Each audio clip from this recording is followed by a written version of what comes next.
Let's go over the first part of 11.1. So basically, we're just reviewing Gregor Mendel. So Gregor Mendel, he was this monk who basically, like monks, like they would kind of like, they would live in these monasteries and they would study like the Bible, and they would have like some downtime where like maybe they do other things. In Mendel's case, he used his downtime to breed pea plants, as people do in their downtime, right? And basically he wanted to understand this question: how do traits get passed from parents to offspring? And there were two leading hypotheses at the time. One was called the blending hypothesis, which is that, you know, if you had a trait like, oh, for blue color and yellow color, the color would be a mix in between, right? So you'd have green. And I think that made a lot of sense, right? Because especially you think of height, you have a tall parent, a short parent. The children are usually like somewhere in the middle. The other view of genetics was called the particulate hypothesis, which said that our genes don't blend together. What we have, our DNA doesn't. Well, they didn't even know what DNA was. Like the whatever gets passed from parents to offspring doesn't blend together, but they like get passed on as these discrete, they called them heritable units, which we now call genes. Okay? And this is how heredity actually works, but this is what Mendel established with his pea plants. Okay? So that's what we're going to look at. So like the idea of the blending hypothesis was like if you had a purple plant plus a white flower, blending would say you should get a pink flower as a result. That would be what would happen if our heritable units blended together. Okay. Now, Mendel, like the reason why he worked with pea plants is pea plants have a lot of distinct traits, meaning like there were traits that were very easy to like measure. Like it's very easy to measure flower color or like the shape of the pod or the shape of the peas. And those we called characters. So a character would be like flower color, hair color. A trait would be a character variant. Sometimes those words get mixed together, but a trait is technically referring to like a specific variation of a character. So flower color isn't a trait. Purple flower color would be a trait. Anyways, the other reason why he worked with pea plants is they're very easy to like mate with one another. Like they're very easy to control mating and not have a lot of like contamination. All right, so here's what he did. He, I don't know if you know this, but like the male and female stuff on like plants is in the same spot. So like what he did was he took the stamen, which has the sperm, and he combined, using a paintbrush, he got the sperm on the paintbrush, and then he basically dusted, like painted that sperm onto the carpel where the eggs are at. And so essentially he self-fertilized the pea plants. So, and what the purpose of that was, if you self-fertilize, you're creating identical copies. Okay? Anyways, and so that's what he did. He would get his first generation, and that's kind of like, this is just trying to show you the method of how he would like cross these pea plants. Brush the sperm from like the stamen onto the carpel of whatever plants he wanted to mate together, and then, you know, see what happened. So, we call pea plants true breeding, meaning like whatever variety the plant is, like a pea plant is, whenever you like combine the sperm and egg, you get the exact same variety. Sometimes plants have what are called alternation of generations, where like plants will go from like a diploid kind of plant to a haploid kind of plant. Don't worry about that for like the AP exam or anything. Just know, true breeding plants, the pea plants just are very convenient to work with, is the point. All right, now then, there's gonna be a lot going on in this slide, so let's walk through this. Quick refresher of like 7th grade bio. He took purple plants, purple flowers, and combined them with white flowers. Now, if the blending hypothesis was true, what would you expect to happen? Kenneth? Yeah. Yeah, like a light purple, a pink color is what you would expect. Now, he did that. And he was like, what? All of these plants are purple. Like, what's going on here, right? So he was confused because it's like the white flower just disappeared. So he was like, this purple flower color must be dominant. So he called that the dominant trait, and he would give it a capital letter. The letter doesn't really matter. We'll use a capital A because it's easier to see the capital A versus the recessive, the trait that like went away, which we'll give it a lowercase a. Okay? So then he called this a hybrid. And he hypothesized, he's like, okay, well there must be, maybe what's happening is this dominant purple flower heritable unit is dominating the recessive white flower one. So like this white flower is like hiding behind the more dominant purple flower one. And what supported that idea was when he would then self-cross the F1 generation, so the P generation, P for parent, F1 is like the first offsprings. F for filial. It's like a weird way of referring to like offspring. Anyways, here's the parent.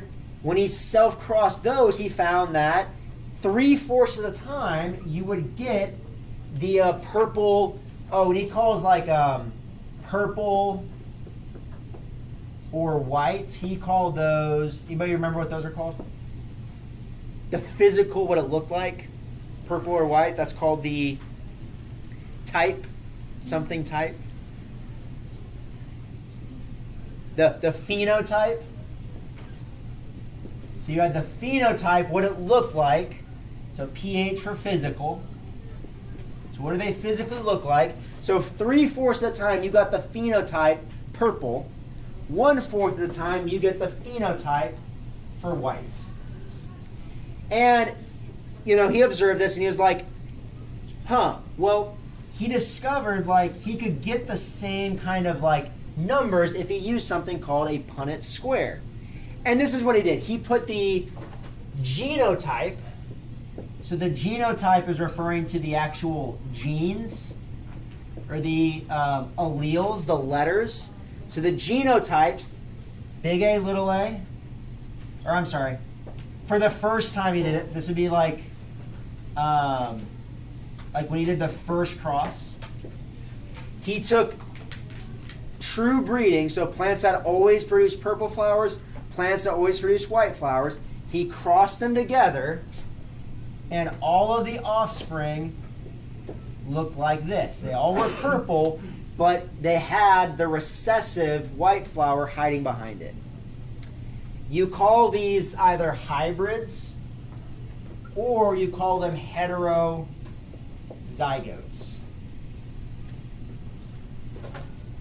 Okay? So these are heterozygotes. So then this would be this is the F1 generation.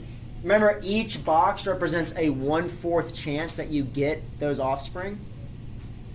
I kind of blew through how you fill in the Punnett square. Let me go through that a little slower for you, in case that was kind of confusing. So you put the parents on the top and the sides. One copy of each gene, one allele goes on each side or top. And then you fill all the way down. So big A would go all the way down. This big A goes all the way down. So you put one in each box down there. And then you go all the way across. So this little a would go one in each box. Hopefully that's fairly clear to you at this point in your life. Anyways, so then when he did the hybrids, he crossed those together. He would do a second Punnett square. So this would be like the F1. So here's our F2 generation where we do a Punnett square. So now we would put the offspring here, the heterozygotes, big A, little a, big A, little a. And so you fill in the Punnett square. Big A goes all the way down. Little a is going to go all the way down. Typically, like, you always just kind of, convention says you put the lowercase letter on the, like, next to the capital letter. And you go across, across, and across. So if you have little a, which is what the white flower was, only 1 out of 4 boxes is little a, little a. 3 out of the 4 are the purple flowers because if you're big A, or big A, little a, those each, these are the genotypes here, these are genotypes, each of those would give you the phenotype for purple. I'm going to give you a lot more practice on this stuff, but that's kind of the very quick review of how that worked from like 7th grade or freshman bio. Okay, so if that was a little too quick for you, I'll show you some more practice on that later on. But I just wanted to do a real quick recap on that. Okay. Any questions about this? Okay. All right. So making sure we talk about everything. So the key thing to like not miss out on is if you were a hybrid, if you had one dominant copy of the gene and one recessive copy, one lowercase letter, you will always show the dominant trait. Okay.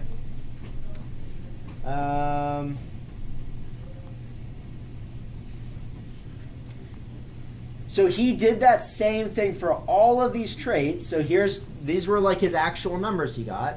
And you'll notice that he always gets that 3-to-1 ratio.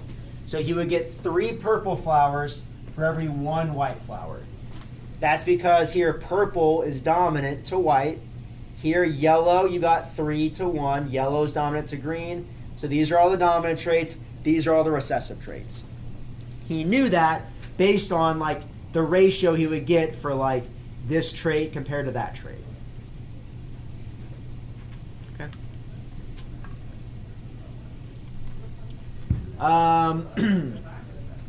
Yeah, so again, what Mendel called a heritable factor, that's what we call a gene.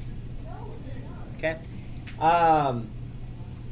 Whenever you're doing like a Punnett square, I have a question for you.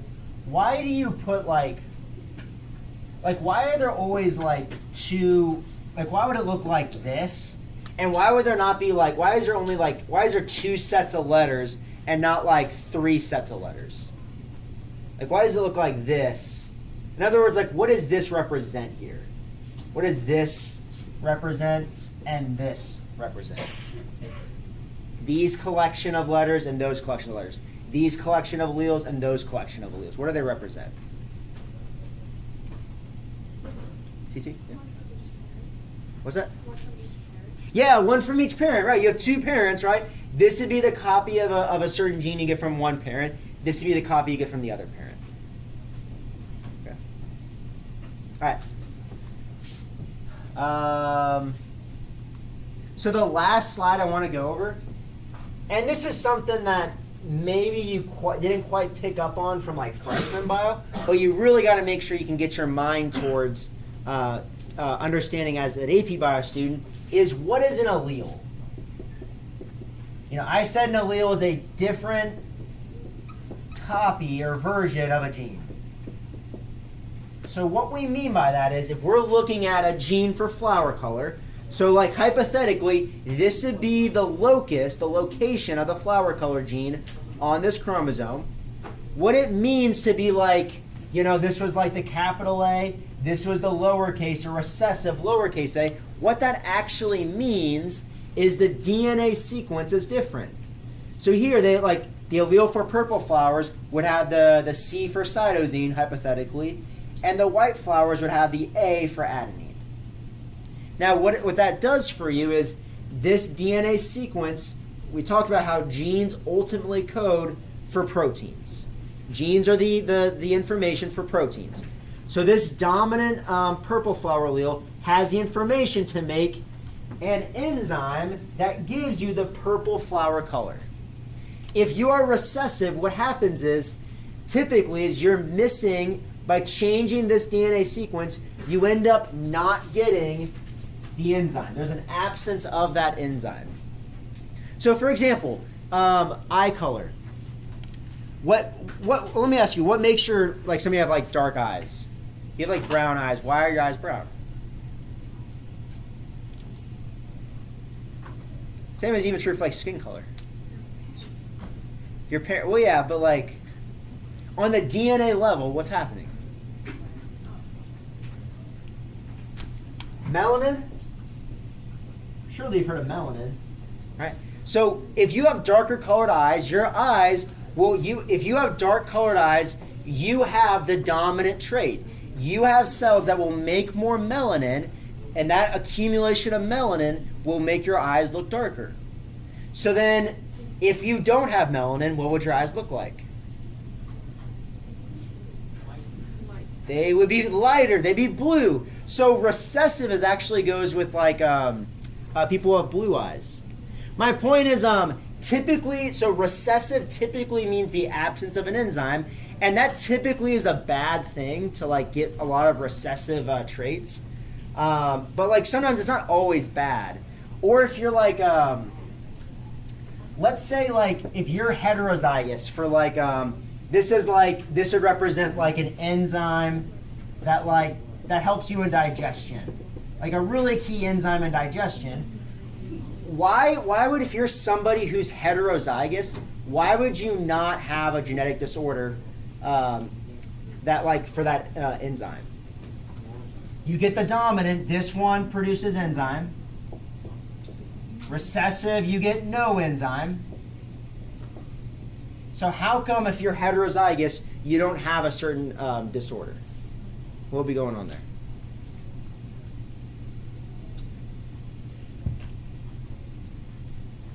So because you have one copy of that dominant allele, you still will make enough enzyme where you can still keep doing that chemical reaction. So a lot of times, in order for you to when we go over like different genetic disorders, it's only people who have like two copies of the recessive trait that will end up showing certain disorders. Speaking of inbreeding, you ever wondered why you can't inbreed? Why can't you inbreed? What's so wrong with inbreeding? What is, seriously, why, like, other than just like morally and like it's weird, but like genetically speaking, why is it a bad idea to inbreed?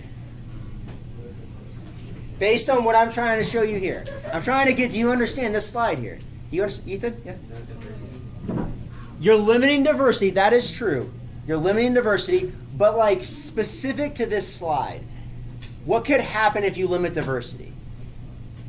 Kabir, go for it. You'll get two of the same recessive. Yes. Inbreeding increases the recessive alleles.